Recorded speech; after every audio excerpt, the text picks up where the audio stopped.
Hi, this is Remembering the Past, the show where we talk about people who've died recently who've had a profound effect on our history, our society, or our culture. Tonight we're going to start out with John Guillermin, the British film director who died recently at the age of 89. John Guillermin made some good films early in his career like The Blue Max, but he's best known for two 1970s blockbusters. The first is The Towering Inferno in 1974. That was Irwin Allen's follow-up to his big hit in 1972, The Poseidon Adventure. And Guillermin got all the top stars for that one in a screenplay by Sterling Silliphant, but he still managed to make a sort of a lumbering film. It won 3 Oscars and was nominated for Best Picture, but hey, it wasn't that great a movie. Here's the trailer for John Guillermin's Towering Inferno. Steve McQueen and Paul Newman race against time as one tiny spark becomes a night of blazing suspense. The Towering Inferno. It's out of control. It's coming your way.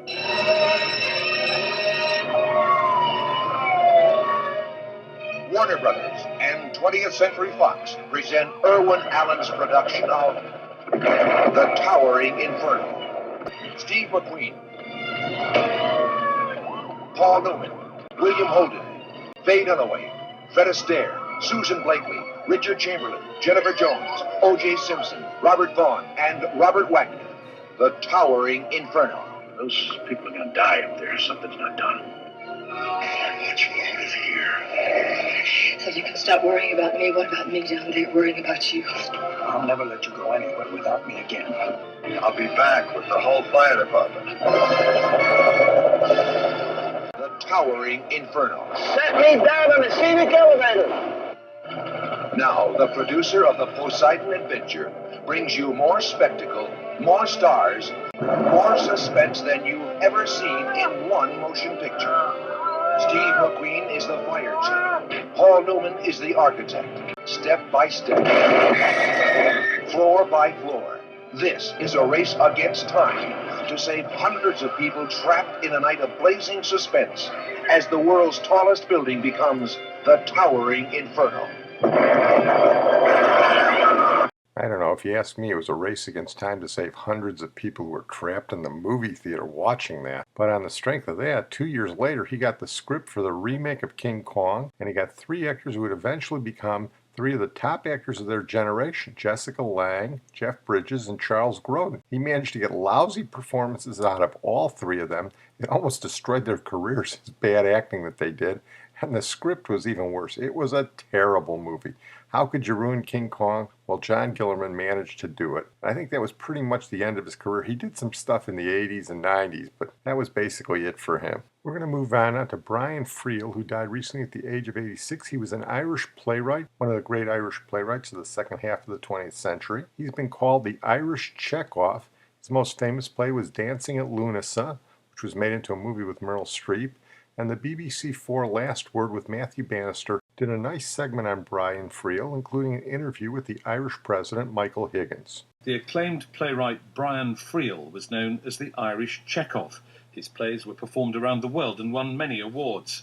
Perhaps the best known is Dancing at Lughnasa, which was based loosely on the rural Irish lives of Brian's mother and aunts. It was turned into a film starring Meryl Streep. Brian Friel was born in County Tyrone and brought up in Londonderry. He started his working life as a maths teacher who wrote short stories in his spare time. But his real ambition was to make a career in theatre. As he recalled, he felt he lacked the advantages enjoyed by others. If you want to be a playwright, you must either arrange to be a child of theatrical parents and be born preferably in the green room in the interval between Act 1 and 2 of separate tables, or you will have to have been dragged to theatrical matinees every Wednesday and Saturday by an eccentric maiden aunt, or played the gravedigger in the school production of Hamlet, or at very least you will have to have been an usher for the local amateur dramatic association. Now, I was privileged in none of these ways. An Irish Catholic teacher with a nationalist background, living in a schizophrenic community, son of a teacher, grandson of peasants who could neither read nor write. And now I find myself at 30 years of age, embarked on a theatrical career and almost totally ignorant of the mechanics of playwriting and play production, apart from a modest intuitive knowledge. Just like a painter who has never studied anatomy, or like a composer with no training in harmony. From the Tony Award-winning Triumph by Brian Friel comes an unforgettable film, How many years has it been since we read a dance in the village? Discover the extraordinary film that captures the joy, the passion, and the triumph that lives in the spirit of a people. Dancing at Lughnasa, directed by Pat O'Connor. The actress Niamh Cusack appeared in a stage production of Dancing at Lughnasa and in Afterplay, Brian Friel's sequel to Chekhov's Three Sisters. He's the observer. The big thing about Brian was that he was an amazing observer of people and relationships. And he had great humanity and compassion. They call him the Irish Chekhov. Is that a good comparison? I think it absolutely is. He took real inspiration from Chekhov. Again, it's the humanity of the man. He'd done a version of Three Sisters. He'd done a version of Uncle Vanya. So he absolutely knew those plays and those characters. Well, we're joined on the line now by the President of Ireland, Michael D. Higgins, himself a man of letters and a former Arts and Culture Minister. Mr. President, how important was Brian Friel in the cultural life of Ireland? I think he's very important. I think he's incredibly important for a number of different reasons. The sheer range of the work, for a start, and then I think beyond the range of the work, which engages history and its contradictions, as well as contemporary challenges, that brings you to a certain point. And then the second, later part, he's taking the classics, Turgenev, Chekhov and others, and he's giving us a parallel rereading of these that helps us understand the late 19th century. And then I think what I've just been hearing, if you like, Dancing at Lughnasa, is very significant for another reason, and that is that all the main characters are women, which is unusual along the work in a way. And I think that there is a restlessness of an intellectual kind in Friel's work, that it's going from one dimension to another. The other part of it, I think, which is the courage of the writing, particularly in the 1980s, to take on what would be regarded by, and was regarded by some critics as the theatre of the intellect or theatre of the mind, was a very, very courageous departure. We have lost a great giant of the theatre with 30 plays, an enormous range. Yes, that was Michael D. Higgins, President of Ireland, paying tribute to Brian Friel. I'm going to move on now to our feature tonight, Ben Cauley, who died recently at the age of 67. Ben Cauley was a horn player in Memphis. He had that stack sound. When he was 15 years old, he joined the Bar-Kays. Bar-Kays had a big hit with the song Soulfinger, which we'll play in a little while, but he's more famous because when he was with the Bar-Kays, they were the backup group to Otis Redding. And the Bar-Kays, including Ben Cauley, were all on the plane with Otis on the way to a gig in Madison, Wisconsin, when the plane crashed in the frigid waters of Lake Monona, and Ben Cauley was the only survivor.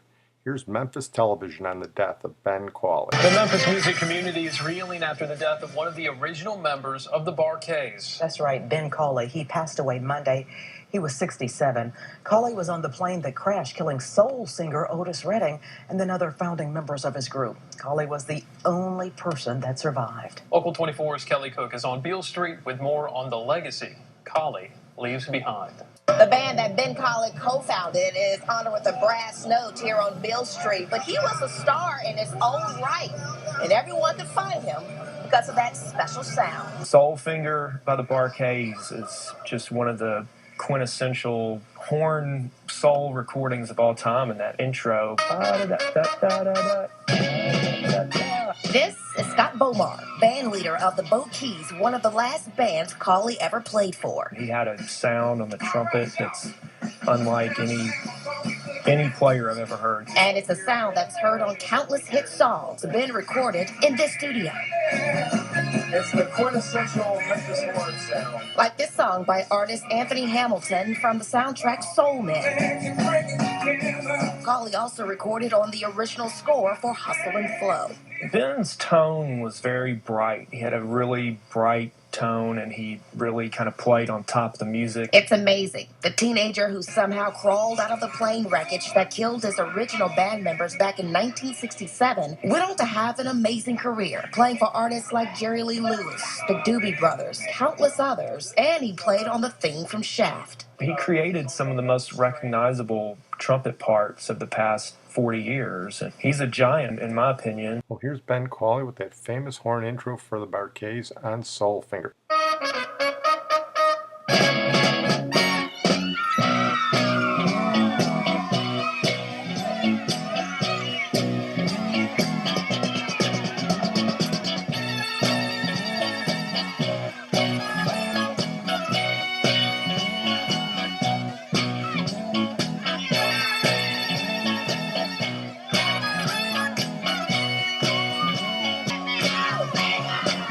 Always thought that song sounded like Lucille by Little Richard. Anyway, Otis Redding was the top soul crossover singer of the mid-60s after Sam Cooke died. In fact, he modeled his career some ways after Sam Cooke. Otis was handsome, he was talented, he had a great personality, and he was absolutely wonderful on stage. He came to national prominence in the summer of 1967 at the Monterey Pop Festival, which we talked about when we did the Scott McKenzie podcast.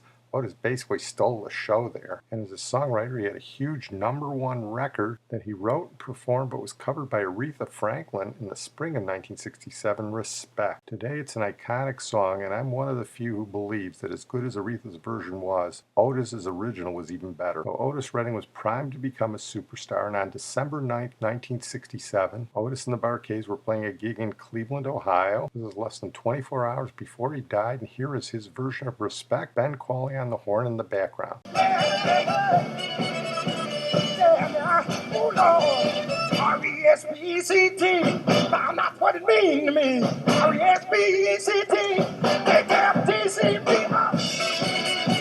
Respect, respect is what I want. Respect is what I need.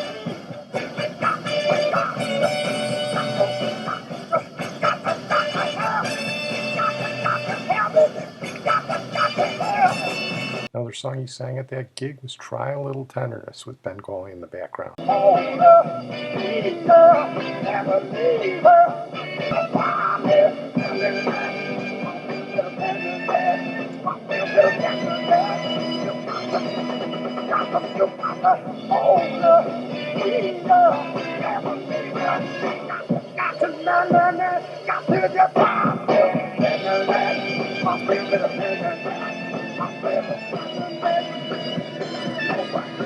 Right after that show, they took off from Burke Airport to Madison, Wisconsin. The plane may have had electrical trouble. It went down in Lake Monona, and everybody was killed in the water, except for Ben Cauley, who may have been saved because maybe he wasn't wearing his seatbelt and they fished him out. 3 days before the crash in Memphis, Otis Redding recorded the song that would become his biggest hit when it was released posthumously. Sitting in the morning sun, I'll be sitting when the evening comes, watching the ships roll in, and then I'll watch them roll away again. I'm sitting on the dock of the bay, watching the tide roll away. Sitting on the dock of the bay, wasting time. Well, I'm going to close on that note. I want to thank my producer and IT genius, Sid Tepps. And tonight we're going to close with Vincent Guzza Jr., a.k.a. Frankie Ford, who died recently at the age of 76. Frankie Ford was a nice Italian boy from Gretna, Louisiana, just across the Mississippi River from New Orleans, and he traveled to New Orleans with a little bit of singing talent. He picked up a song that was written by the legendary Huey Piano Smith, and he turned it into one of the big hits of the late 1950s, a million seller. So we'll close tonight with that song with the iconic Louisiana sound. Here's Frankie Ford on Bandstand being introduced by Dick Clark with Sea Cruise. I keep seeing out of the corner of my eye this poor man, and I think of this afternoon. He literally spent about an hour in this craft. And they rocked him up and down, and he's the only man I knew ever got seasick on dry land. He's going to take you on this little sea cruise of his. Ladies and gentlemen, Frankie Ford. Old man rhythm is in my shoes. It's no use to sitting and singing the blues. So be my guest, you got nothing to lose. Won't you let me take you on a sea cruise? Ooh-wee, ooh-wee.